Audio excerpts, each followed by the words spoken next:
The MCU. Now the MCU does not stand for the Multi-Control Unit. It stands for the Marvel Cinematic Universe. Now in case you've been living under a rock, the Marvel Cinematic Universe is a set of movies of Marvel superheroes that are all connected to each other under this one universe. Each movie focuses on a different hero and story, but they're all connected somehow. It all started with the release of the movie Iron Man, starring Robert Downey Jr. back in 2008. And is still going on today with a bunch of new films coming out, such as Black Widow that just came out recently. Now the MCU has amassed a huge fan base from far and wide, from die-hard fans to casual fans. And I consider myself in between both a die-hard and a casual. I keep up with all the movies and the storyline and all that, but I have not watched every single movie. I've skipped a few. So today I thought it'd be cool to actually rate all these movies in chronological order based on when the movie was released, starting from the first Iron Man movie all the way up to End Game. Yes, there are more movies after End Game, but ending it at End Game is a nice way to cap it because that's when this Infinity Saga ends. So let's see. First up we have Iron Man. Can't talk? No, you intimidate them. Good God, you're a woman. Oh, cancel. I feel like this trailer shows the entire movie. Like, spoils everything. Alright, what do we rate that? To me, Iron Man was, for the time, I was like a little kid when that movie first came out and I didn't even see it until like a couple years later. But it was a pretty good movie. Not the best among the entire MCU, but for a first movie, it gave it a good start. I would put it maybe B tier for now. The CGI was really good. The way they crafted the whole origin story of Tony Stark making his first suit by himself, Mark 1, and then transitioning to Mark 2, and I think it was Mark 3, the first suit with color. The first 3 suits in a single movie, the way they told that whole story was pretty cool. It felt like 2 movies in one, if I'm being honest. And it shows the grind set of Tony Stark, having to fend for himself for once. And yeah, I thought it was really cool. This movie is old when Don Cheadle's character, what's his name, War Machine, is played by a different actor. Okay, so B tier. Next we have The Incredible Hulk, featuring Edward Norton playing Bruce Banner, or the Hulk, which is another actor that also got replaced later on by, this time, Mark Ruffalo. Apparently it's because Edward Norton, he wanted to get paid more, but the studios disagreed, so that's the T. I'm gonna put this under have not seen. So yeah, there will be a few of these, but not too many. Alright, next, we're skipping up to 2010, when Iron Man 2 was released.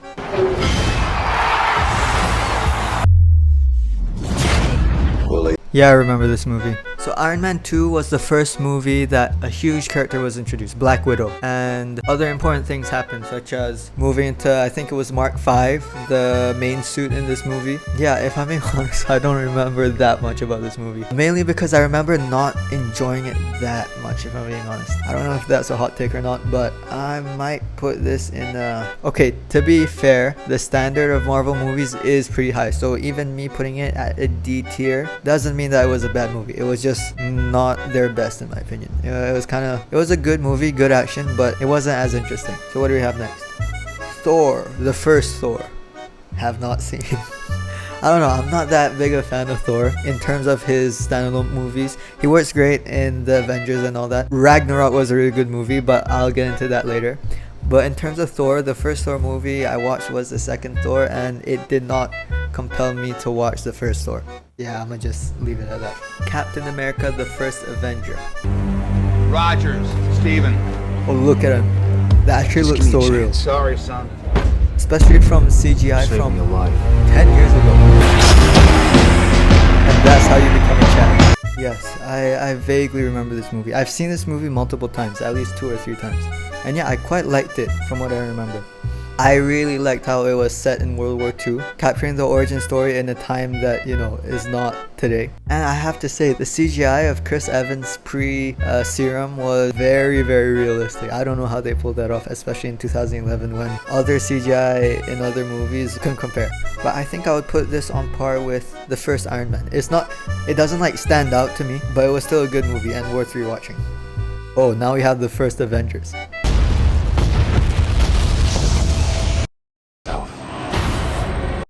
Can I just say Loki in 2012's Avengers looks exactly the same as Loki in the 2021 Disney Plus series. Like, it doesn't look like he's aged 4 days.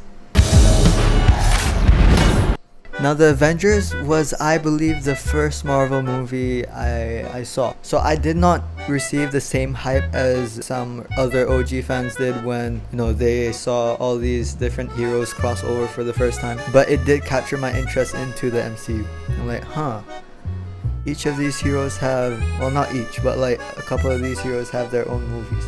So that's why I got into Iron Man and not Thor.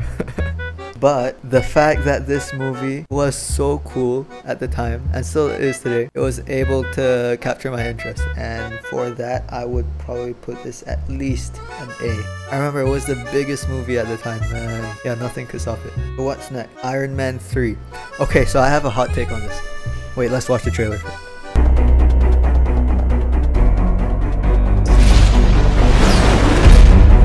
I love War Machine suit. Here, this set right here where Tony Stark's house gets destroyed, this setting looks like the set where Tony Stark's house was destroyed. I may be wrong, but it's uncanny. If you have to have seen the movie though. Yeah, I have to say. There's a scene that almost feels identical to this in the first season of The Mandalorian. So all the suits fly in. And this specific shot where all the suits line up, this shot where everyone comes in, this shot right here. Tell me that doesn't remind you of this. And what's more is that the creator of the Mandalorian series, Jon Favreau, was the director of Iron Man 1 and 2 and plays the character Happy in the movie. Coincidence? I think not. Alright, so let's keep moving. Iron Man 3, easy A, I think. Iron Man 3 was such a good movie. Hot take, I know a lot of people didn't like Iron Man 3, but Iron Man 3 was such a good movie. It had such a good story. It didn't lean too much into the other Avengers related stuff, kind of like MCU movies do these days. It was its own story about getting sent on a goose chase to find the Mandarin, who was not the actual villain of the story. I don't know, I really like that movie. So yeah, I'm gonna put Iron Man 3 at an A tier. Thor the Dark World. I think easy. I might even put it worse than Iron Man 2. I did not like Thor the Dark World when I saw it, which is why I never saw the first Thor, because after not enjoying Thor the Dark World, I, could not be a fan of Thor. So yeah, kind of shame, because it was one of the first Marvel movies I ever saw, and first impressions are everything. Maybe I should give it a rewatch. Next, Captain America the Winter Soldier. Now, a lot of people call this one of the best Marvel movies. I may have to disagree, because yes, it was about fighting Bucky, Steve Rogers' first partner in crime. But I don't know, I feel like the movie was it felt too typical to me to stand out. It didn't really stand out that much, but it was still better than Iron Man 2 and Thor 2. I think I'm gonna put it at C. Guardians of the Galaxy though. I remember first watching it in cinemas and feeling like it was the first movie that we really saw Marvel taking the comedic direction. Cause I feel like this movie was very comedy centric. Directed by James Gunn, having Chris Pratt as the main character. I liked it, especially as it was one of the first Marvel movies to incorporate comedy. I remember really liking it. I have to put it at an A. Maybe better than Iron Man 3 even. So A, okay. Next we have Age of Ultron, Avengers 2. I did not really like it that much. I mean, okay, it was a good movie in terms of action, but in terms of story, it felt long. I remember being in the cinema feeling like, wow, this is dragging out quite a bit. But it did introduce important characters such as Scarlet Witch, aka Wanda, who would have her own show later on, WandaVision, which was a really good show, and Quicksilver, and X-Men, and Ultron, and most importantly, Vision, who spawned from Iron Man's Jarvis, in case you didn't know. But in terms of the overall package, I may have to put it at a C. I think it was still better than The Winter Soldier, but yeah, I don't know. Ant-Man, another movie that's comedy focused. I think that's why it stood out to me a lot as well, especially at the time when they weren't really leaning that much into comedy. Like, they would touch upon it here and there, but Guardians and Ant-Man really dug deep into that trope. I think I would put this at an A tier. Yeah, maybe not as good as Iron Man 3 or Guardians, but still a really good movie because it felt, not only did it feel, of all these movies so far, this was the first movie to least feel like a Marvel movie when it first came out, because it followed a regular dude who stumbled upon the Ant-Man technology that was being made, or already had been made by, I forgot his name, the old guy. And Paul Rudd playing the main character made it really good. Yeah, it was super funny. I liked it. Captain America Civil War. Now, compared to Captain America the Winter Soldier, this was quite a step up. This could be considered the Avengers 2.5 between, you know, Avengers 2 and Avengers 3, because it had the Avengers split up and fight each other. Team Captain America and Team Iron Man. I remember it was a whole thing during the marketing. Which team are you a part of? And you know, it was pretty epic, especially having Bucky side with Captain America against Iron Man, and most importantly, having Spider-Man appear. This was Spider-Man's first appearance into the MCU after the whole Sony dilemma. I have to put this high up. Probably, I wouldn't put it in S tier. I think I would put this behind Guardians. Better than Iron Man 3, but almost as good as Guardians, I think. Yeah, Civil War was quite a movie. I may have to move some of these to S tier if we... yeah, we'll see.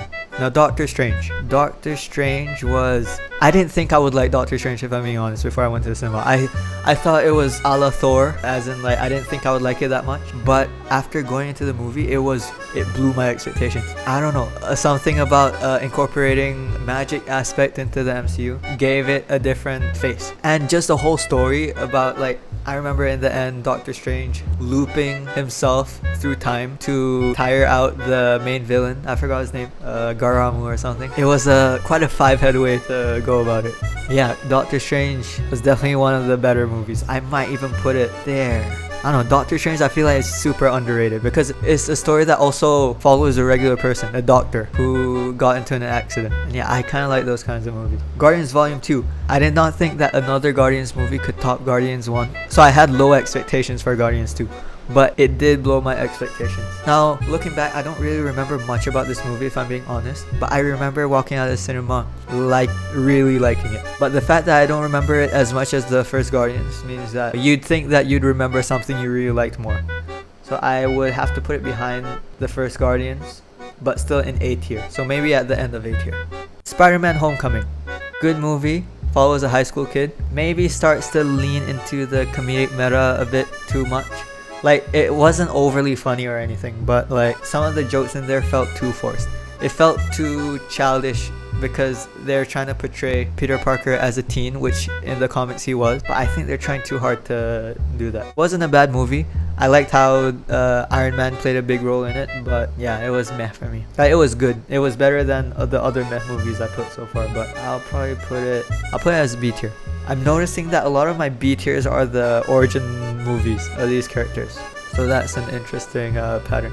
Ragnarok. Thor Ragnarok blew me away. Now, okay, it's a balancing play, right? This is probably the movie that Marvel has released that lean into the comedy aspect the most. Like, they try throwing jokes here and there. Like, it feels like the whole movie was me. But it didn't feel... Actually, okay, to be fair, it did feel forced. For some reason, it did not ruin it. Because to me, if you force comedy too much, it ruins it. But Thor Ragnarok, yeah, I don't know. I really liked the movie. I remember walking out of the movie and thinking, this was the best Marvel movie in the past year or two. And having Hulk play a huge role was also added to that. So I think I have to put that higher. And I do like Thor's newer look with short hair more in that movie. Next, Black Panther. Now, this movie culturally was really important because it was the first Marvel movie to feature an all-black cast, except for the Hobbit, who also played a big role. You know what I'm talking about? I thought the story of it was really cool, having Wakanda, you know, isolated from everywhere else, and having Michael B. Jordan's character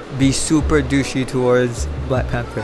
What stands out about this movie is that they put kind of like a cultural twist to it in terms of like, a lot of the rituals that these characters perform are super different to what you normally see in modern day movies. And though giving it a modern twist on it, like including the whole, what's the material called that Wakanda makes? Including all that into the story was, yeah, I liked it. But I don't think I would put it at an A tier. I think I would put it at a B tier. It was better than Spider-Man, I would say better than these two as well. I would put it at the top of B tier. They're better than these three movies. Okay, now Infinity War. Oh, this is the infamous Thanos snap movie. I don't know, because Infinity War and Endgame kind of comes as a package. So I don't know if I'm able to judge it by itself. But in my opinion, it was a good movie, but it did not feel complete. Obviously, because you end off with a snap and you have everyone's defeated, and yeah, it also felt like it dragged along a bit too much. So for that reason, I would probably put it B tier right behind Black Panther. Because yeah, it was a good movie, and it's a super important movie because that's when everyone's trying to fight Thanos. Half of everyone in the world dies. Vision gets killed. The Infinity Gauntlet. That's what kind of carried the movie. The fact that a lot of these pieces of the MCU puzzle that were hinted in all throughout different movies, such as the Tesseract, the other stones, all that, those really carried the movie. Especially finding out that Gamora is... Wait, did we find that out in this movie or Endgame? Finding out that Gamora was Thanos' daughter. Wait, is that even true? Oh yeah, adopted daughter. Yeah, that's true. Yeah, finding that out. That all carried the movie, but it did not feel complete, which is good because having it end on a cliffhanger was what made Endgame so exciting to everyone. So yeah. Next, Ant-Man and the Wasp. If I'm being honest, I don't remember too much about this movie. Did the movie take place after Infinity War? I remember there was an after credit scene. Yeah, okay, I think the after credit scene of this movie, this happened alongside Infinity War, because the after credit scene of this movie was when the snap happened, because Ant-Man did the thing where he shrunk into smaller than molecule size, and when it came time for him to get out, whoever was responsible for getting him out disappeared because of the snap. I forgot how Ant-Man got out of that situation though. Oh yeah, it was in Endgame, but I forgot. Yeah, I remember it being in Endgame, but I don't remember how he got out. I guess I have to rewatch his movies. But I remember walking out of the cinema thinking that this was a super good movie. And whenever a movie stands out like that to me, I have to put it at an A tier. Maybe not as good as these other A tiers, but it stood out to me. Captain Marvel also stood out. Looking back, I feel like its story was kind of... Okay, lackluster is a bit too harsh, but a little bit lackluster, But it was based in the 90s. The story of how she got super powerful and basically dominated. That's all I remember from the movie. But I do remember walking out of the cinema thinking that this movie stands out as one of the better Marvel movies. So I might have to put this here. So if I were to put this here, then Black Panther would probably be here. Yeah, maybe I'll put Black Panther up. And finally, Avengers End Game. This has to be an S tier. I saw the movie... Did I see it multiple times in cinemas? Actually, probably not, because I had my final huge high school exams when this came out, so I don't think I had the time to watch it multiple times. But I remember walking out of the cinema that was the best movie I'd seen in almost ever. It was so epic to see that, that final scene where all the heroes come together. It was a huge army. And also that scene where Captain America held Thor's hammer and, Iron Man dying. So much happened in that movie. That movie was very fulfilling. And it had a good ending too that involved Captain America and led straight into the series Falcon and the Winter Soldier, which was a really good series, which I would put at a high B or maybe low A tier. But yeah, Avengers, I don't know, I can't get over it. I have to see it again soon. The MCU as a whole was so well crafted, and is still continuing to be well crafted, which is crazy because we have now TV shows, WandaVision, Loki. I haven't seen Loki yet, but I'm gonna see it soon. The next Doctor Strange with Scarlet Witch, the rumored Spider-Man to include the Tobey Maguire and Andrew Garfield Spider-Mans. All that is gonna come together, and I can't wait to see what's in store. But if I'm being honest, I don't think I'll be as attached to the MCU as I was when all these movies first came out, because these are the OG, the first 3 or 4 phases of the MCU that had important characters such as Iron Man, Thor, Captain America being one of the main ones. Now we're getting introduced to newer heroes that I may have not heard about, like Shang-Li. I forgot. Was that his name? The Eternals. But we are also gonna see typical other famous Marvel characters that are well known, such as we still have the Spider-Man thing going. They're rebooting Fantastic Four, which, another hot take, the previous Fantastic Four reboot from 2015 was not that bad. I actually really like that movie, but they're rebooting that again. And they might bring X-Men into the MCU because they recently bought 20th Century Fox, so we'll see if that gets into the mix. But yeah, that's all I have to say. Now, everything I said in this video may not have been accurate. to what the movies actually showed, because I summarize all these movies based on my memory. I don't know, I consider myself a slightly more than casual fan of the MCU, but not like die hard. So yes, this is my rating. Let me know if you agree or disagree, and yeah, that's it. Peace.